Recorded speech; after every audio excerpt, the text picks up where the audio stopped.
It seems to me that both of you are saying that affirmative action is good for America.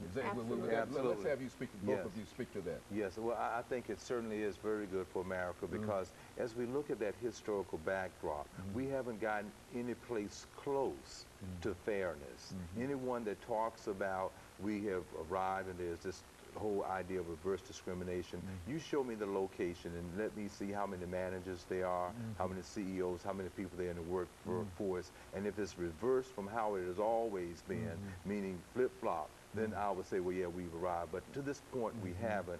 And as far as policy is concerned, what you are hearing in common language is indeed the use of quotas set aside, prefaces, and those types of things. And you're finding young students at majority universities are using that language without understanding what we have shared today.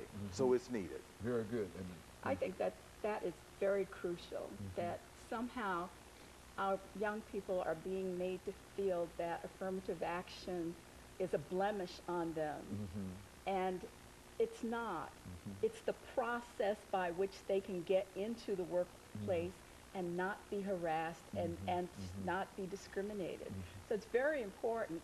And you find people asking. I had a young person during my Christmas holidays who told me that she was told to write a paper on affirmative action without looking up anything about affirmative action.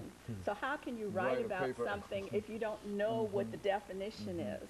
And you'll be surprised at how many things we deal with that we never define.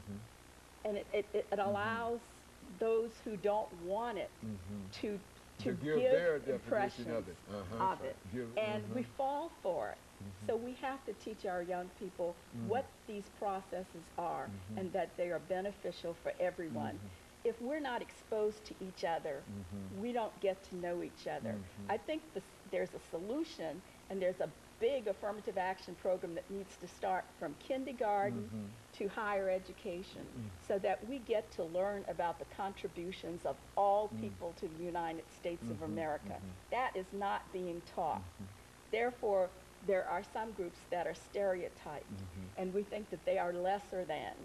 But we're all contributed to this great United States of America. I'm proud to be an American, but I'm not proud of the fact that our educational system has not provided to our young people the context in which they live, the truth about how the United States was formed and how we came to contribute and to be proud of those contributions. Very good. 30 seconds, and before we end the show today, any final statements, Dr.?